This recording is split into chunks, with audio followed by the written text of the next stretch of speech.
When we went to school, we saw this amazing suitcase that someone made. It had a map of Carn on it.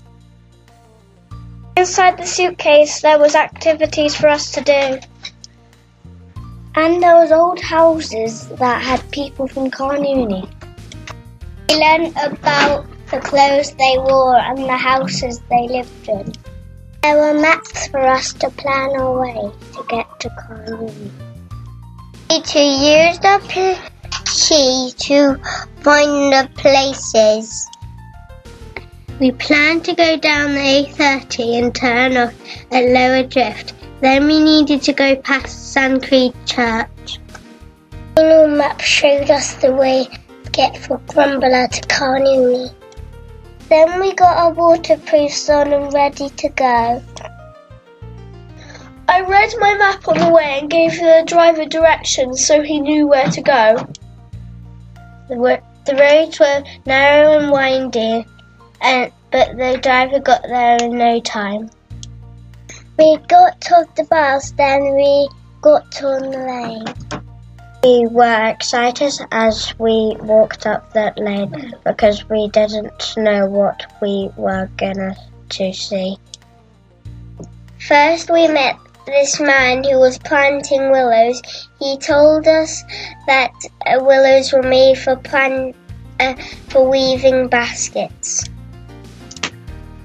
When we walked up the lane, we saw lots of puddles, and it's a good job we had our coats and wellies on.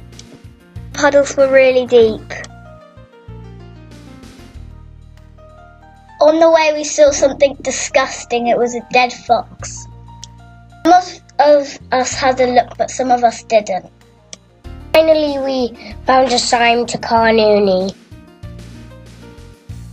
We looked out to the west and the views were spectacular. After that we found a wishing well with lots of water in it. And we found ribbons that were tied on trees to remember people who died. Then we met John and he told us lots of Cornwall stories. The first story was about piskies. He told us to listen out for pisky laughter.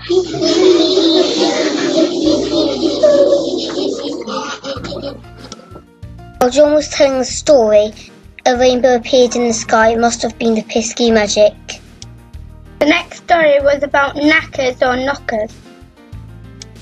They lived down the mine.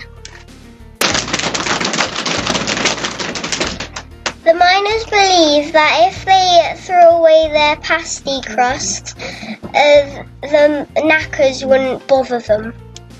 B. Robin wanted to hear the stories with us.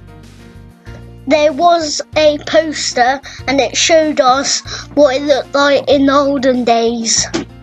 We thought the houses were round and in the courtyard. We found parts which looked like they were rooms from the houses. We thought this is where they kept their food. This is where they would have made their flour by grinding the wheat under a stone. It's great to find out what life was like in the Iron Age.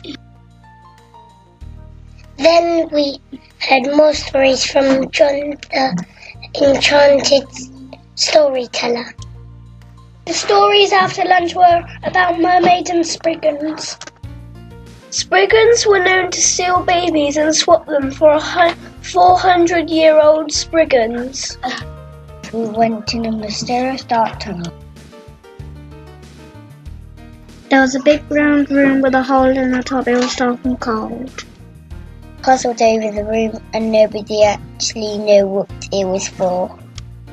The underground tunnel is called a fugu, and we think that people restore their stuff in there. But nobody actually knows what they've been used for. Before we went home, there was just time to do some role play. Doing my action and watching Esme eating sweets. Then it was time to go home and we walked back down the lane. My toes got cold because I splashed in the puddles too much. The brilliant time at Carn. On the way back, we went a different way on the A3071. What a fantastic adventure we had! Some of the girls brought some piskies back with them. Unfortunately, they weed on the bus.